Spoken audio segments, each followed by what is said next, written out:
तो मूवी की शुरुआत होती है अजय देवगन यानी जस्सी के सपनों से, जिसमें कि वो अपने सपनों में अपनी वाइफ डिम्पल और अपने 2 जुड़वा बच्चों को इमेजिन कर रहा है, क्योंकि उसकी वाइफ तो उसके पास है ही नहीं, वो तो इमेजिन करके बस काम चला रहा है। जस्सी पंजाब के एक गाँव में मुर्गियां पालने वाला जट है और जस्सी की वाइफ डिम्पल 11 सालों से स्कॉटलैंड में नौकरी करती है और जस्सी यहाँ गाँव में सिर्फ अपनी माँ के साथ रह रहा है और वेट कर रहा है कि उसका वीजा लगे और वो डिम्पल के पास जाए स्कॉटलैंड। यहाँ जस्सी सालों से वीजा का इंतजार करते हुए थक चुका है और वो तय करता है कि अगर इस साल भी वीजा ना लगा तो वो डिम्पल को अपने यहाँ पास बुला लेगा। आधी रात को जस्सी को डिम्पल का कॉल आता है स्कॉटलैंड से और वो कहती है कि आपका वीजा लग गया, आप आ जाओ यहाँ पर। और जस्सी और उसकी माँ बहुत खुश होते हैं। जस्सी स्कॉटलैंड आता है और एयरपोर्ट पर डिम्पल उसका वेट कर रही है, जहाँ डिम्पल के साथ उसके दोस्त भी हैं। घर आकर डिम्पल सीधा जस्सी से कह देती है कि मुझे आपसे डिवोर्स चाहिए, इसलिए मैंने आपको यहाँ बुलाया। जस्सी पहले समझता है कि ये सब उसके साथ कोई प्रैंक चल रहा है, लेकिन डिम्पल यहाँ जस्सी को अपने बॉयफ्रेंड रॉबिन से मिलवाती है और कहती है कि हम शादी करना चाहते हैं। साथ ही कहती है कि आपकी प्रॉपर्टी पर मेरा भी हक है, तो जो भी बनता हो वो कर देना, यानी एलुमनी की तैयारी करना शुरू करो। अब जस्सी समझ जाता है कि इतने सालों तक डिम्पल ने खुद जानबूझकर उसका वीजा नहीं लगवाया ताकि वो यहाँ अपने बॉयफ्रेंड के साथ रह सके, और आज डिवोर्स चाहिए तो एक बार में मेरा वीजा भी लगवा दिया। और जस्सी अपना सामान लेकर वहाँ से निकल जाता है डिम्पल के घर से।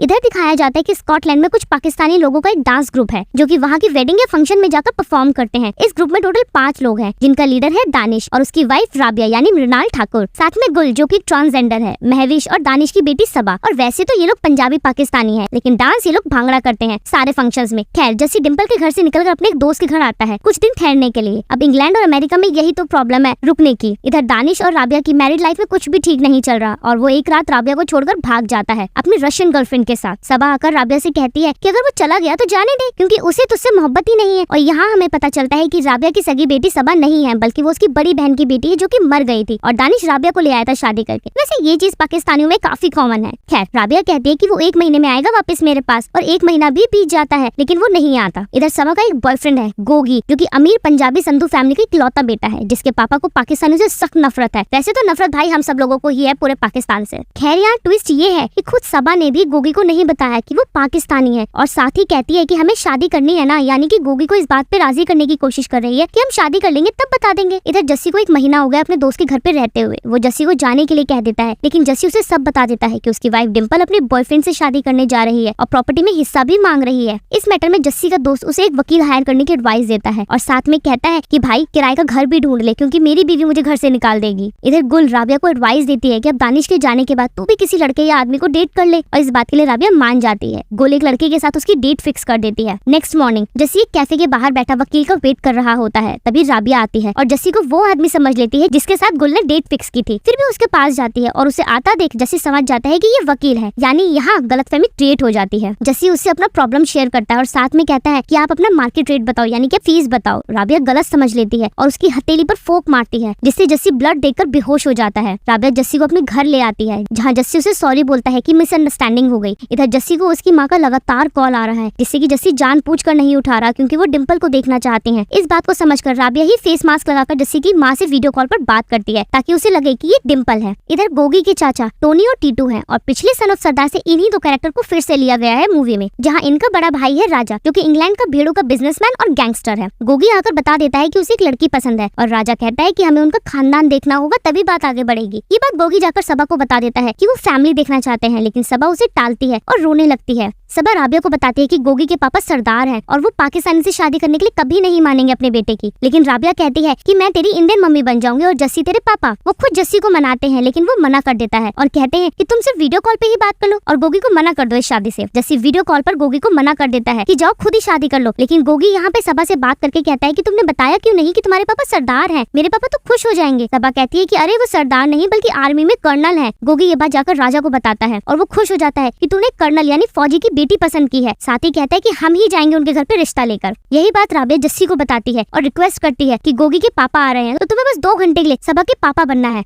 जस्सी साफ मना कर देता है। गुल आकर जस्सी को समझाती है, या फिर यूं कहे कि आकर उसे लॉलीपॉप देती है कि अगर तुम सबा के पापा बन रहे हो तो राबिया के हस्बैंड भी तो तुम्हें हुए ना, और कहती है कि राबिया तुम्हें बहुत पसंद करती है। जस्सी कहता है मेरी तो बीवी है, लेकिन गुल कहते तुम्हारी बीवी भी तो किसी और के साथ है तो तुम क्यों नहीं। ये लोग जस्सी को राबिया की ब्यूटी दिखाकर उसे सेट कर ही देते हैं। राबिया भी जस्सी के साथ प्यार की एक्टिंग करती है और फाइनली राजा आ जाता है पूरी फैमिली लेके सबा को देखने, और वो आकर जस्सी को गले लगा लेता है कर्नल समझकर। राजा उससे उसकी बटालियन का नाम पूछता है तो जस्सी मना कर देता है बताने से, और फिर वो लोग डिमांड करते हैं हैं पाकिस्तानियों के साथ हुए किसी कॉन्फ्लिक्ट का किस्सा सुनाने की, जहाँ जस्सी अब सच में कर्नल तो था नहीं लेकिन कुछ तो सुनाना ही था, तो वो बॉर्डर मूवी की कहानी बताने लगता है, जिसका छोटा सा हिस्सा हम लोग ट्रेलर में देख ही चुके थे। टीटू और टोनी समझ जाते हैं कि ये बॉर्डर मूवी की कहानी सुना रहा है। राजा को शक होता है लेकिन वो कहते हैं कि बॉर्डर फिल्म इंस्पायर होगी पक्का आपके ऊपर। राजा जस्सी से इम्प्रेस हो जाता है और रिश्ता पक्का कर देता है और अपने घर इन्वाइट करते हैं कि शादी वही होगी। जस्सी वहाँ जाने से मना करता है क्योंकि उसे फ्लाइट का डर है और वो इंडिया से भी अफीम खा के ही आया था। यहाँ वो लोग कब्रिस्तान जाते हैं और कब्र पर चढ़ाए गए पॉपी फ्लावर्स उठा लेते हैं और उन फ्लावर की चाय जस्सी को पिला देते हैं। अब अफीम के बाद इंसान क्या बन जाता है ये तो बात सबको पता है। जस्सी और पूरी पाकिस्तानी फैमिली पहुंचती है राजा के घर और पूरे रास्ते जस्सी अलग ही पागलपन में दिखता है, जिसे देख के टोनी और टीटू को शक होता है कि ये सच में फौजी है भी या फिर नहीं। राजा को भी शक है लेकिन गुल बात संभाल लेती है कि आज कर्नल काफी खुश है। इधर राजा का दुश्मन बिहार का बंटू पांडे तक ये बात आती है कि राजा अपनी बेटी की शादी एक पाकिस्तानी लड़की से कर रहा है। यहाँ ये बात पता चलती है कि राजा की बीवी प्रेमलता बंटू पांडे की प्रेमिका थी। बंटू कहता है कि ये शादी हम रोकेंगे। इधर राजा अपनी फैमिली का इंट्रोडक्शन देता है, यानी अपनी फैमिली की हिस्ट्री बताता है कि हमारे पापा रणजीत सिंह एक सरदार एक ट्रक ड्राइवर थे और वो बिहार गए और हमारी माँ को पसंद करके उनसे शादी की। बिहार वाली माँ से राजा पैदा हुआ और पंजाब वाली माँ से टीटू और टोनी। फिर रणजीत सिंह की फैमिली में कलेश रहने लगा, वो यहाँ इंग्लैंड आवे पैसे कमाने और यहाँ आकर एक क्लब में एक पोल डांसर से आकर वो सेट हो गए और शादी कर ली। फिर वो कहते हैं कि ये नाचने और गाने वाले ठीक नहीं होते, ये लड़कियां घर तोड़ती हैं, मतलब इन लोगों का सीक्रेट कब खतरे में है। फिर ये लोग शॉपिंग करने चले जाते हैं और जस्सी घर में अकेला होता है, जहाँ वो राजा की डांसर माँ से कहता है कि मुझे देखना है कि आप पोल डांस कैसे करते हो इस उम्र में। और पोल डांस के चक्कर में राजा की डांसर माँ पोल से गिरकर मर जाती है। जस्सी डर जाता है और भागने की तैयारी करने लगता है और विंडो से निकलकर भाग जाता है। राबिया उसे रोकती है लेकिन वो रुकने से मना कर देता है। फिर गुल जस्सी को बताती है कि सबा राबिया की सगी बेटी नहीं है और ये सब वो अपनी बहन की बेटी के लिए कर रही है।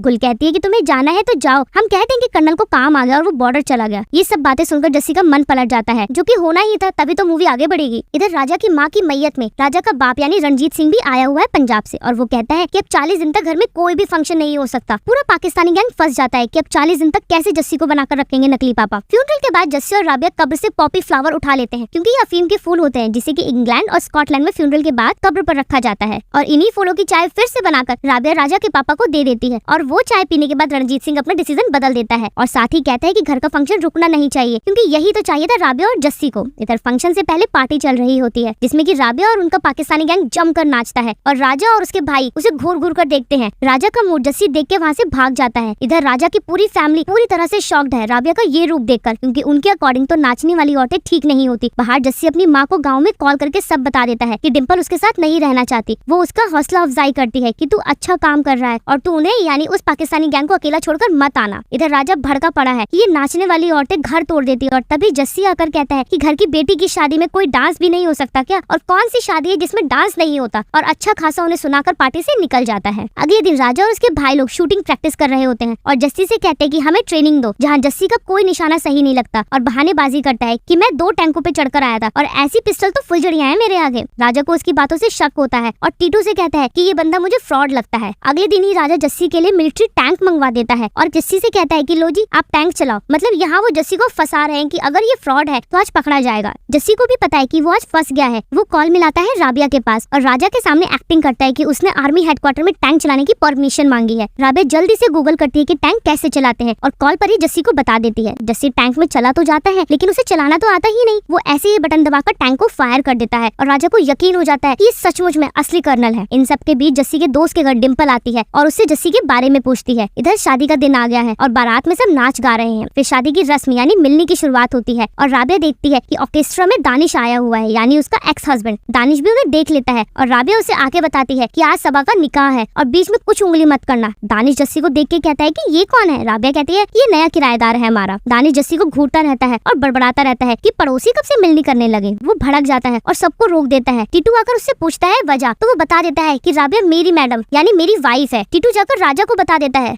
राबिया राजा से एक नई कहानी बनाती है कि ये दानिश के साथ मेरा अफेयर था क्योंकि जस्सी तो गाँव में था ना, और किसी तरह बात को सेट कर देती है। इधर शादी के दौरान डिम्पल भी आ जाती है जस्सी के पास और उससे माफी मांगती है कि उसके बॉयफ्रेंड ने उसे छोड़ दिया क्योंकि उसको तुम्हारी प्रॉपर्टी में इंटरेस्ट था। इसी बीच राजा आ जाता है और पूछता है कि ये कौन है। डिम्पल कहती है कि मैं इनकी वाइफ हूँ। अब जस्सी को भी यहाँ बताना पड़ता है कि लॉन्ग डिस्टेंस की वजह से मुझसे गलती हो गई गाँव में, यानी दूसरी शादी कर ली, और यहाँ भी बात सेट हो जाती है। टीटू को दानिश बताता है कि ये मेरी बेटी की शादी है और मेरा हक है वहाँ जाने का। अब टीटू फिर से ये बात राजा को जाकर बता देता है कि बेटी भी दानिश की है। राजा फिर से राबिया से आकर पूछता है कि आपकी बेटी का पापा कौन है। राबिया कहती है कि कर्नल ही उसका बाप है। राजा कहता है कि फिर दानिश उसे अपनी बेटी क्यों कह रहा है। तभी महविश बात संभालने के लिए कहती है इसने उस महीने दोनों के साथ इंटीमेट हुई थी और सबको बहुत कंफ्यूजन हुआ था। तभी गुल आकर बात संभाल लेती है कि किसी की भी बेटी हो लेकिन इसका ब्रांड यानी नाम तो कर्नल का ही है ना, और बात फिर से संभल जाती है। लेकिन राजा इरिटेट हो जाता है। फिर शादी के स्टेज पर दानिश को भी लाया जाता है कि वो भी अपनी बेटी से मिल ले, और राजा कहता है कि खुशी के इस मौके पर नारा लगाइए हिंदुस्तान जिंदाबाद का। लेकिन दानिश मना कर देता है और वो पाकिस्तान जिंदाबाद का नारा लगाता है और उनकी पोल खोल देता है कि ये सब पाकिस्तानी ही है। और फिर से गुल आकर बात बनाती है कि कर्नल इंडिया से एक अंडरकवर जासूस बनकर पाकिस्तान में आया था और वहाँ आकर इसने राबे से शादी की क्योंकि इसकी मजबूरी थी। तभी डिम्पल आकर जस्सी की पोल खोल देती है कि ये कोई कर्नल नहीं है, खेती करने वाला एक किसान है। और राजा कहता है कि अरे तुम लोग हो कौन, कोई किस जगह टिका हुआ है या नहीं। तभी इस ड्रामे में एंट्री होती है बंटू पांडे की। वो आकर कहता है कि ये शादी मत करो क्योंकि तेरा बेटा असल में मेरा ही बेटा है। फिर प्रेमलता सीक्रेट रिवील करती है कि राजा से शादी से पहले वो बंटू पांडे से प्रेग्नेंट हो गई थी क्योंकि वो उससे प्यार करती थी, लेकिन फैमिली प्रेशर में आकर उससे राजा से शादी करनी पड़ी। बंटू कहता है कि प्रेमलता आपकी ही है और हमेशा आपकी ही रहेगी और बेटा भी आपका ही रहेगा और अपना घर मत तोड़ना। जस्सी भी आकर कहता है कि अपना घर मत तोड़ना और फिर राजा को सबा और गोगी की शादी के लिए मना लेते हैं। इन सब के बीच एक झूमर आकर डिम्पल के ऊपर गिरता है और जस्सी उसे लेकर भागता है हॉस्पिटल। राबिया समझ जाती है कि वो डिम्पल के पास चला गया है, यानी उसने डिम्पल को चुना है। कुछ दिनों बाद जस्सी फिर से राबिया के घर आता है और उसे प्रपोज करता है शादी के लिए। राबिया मान जाती है और तभी पास के घर से रोहित शेट्टी निकल कर आता है और जस्सी उससे पूछता है कि यहाँ क्या कर रहा है। तो रोहित बताता है कि गोलमाल 5 की तैयारी कर रहा हूँ और यहाँ होती है गोलमाल 5 की ऑफिशियल अनाउंसमेंट। तो आई होप आपको ये मूवी पिछले पार्ट की तरह तो नहीं लगी होगी, क्योंकि यार मुझे ही नहीं लगी। बाकी फिर भी अगर आपको सही लगी है तो मुझे कमेंट बॉक्स में आकर जरूर लिखना। मिलती हूँ आपसे नेक्स्ट किसी और मूवी की एक्सप्लेनेशन वीडियो के साथ, तब तक के लिए टिल देन बाय।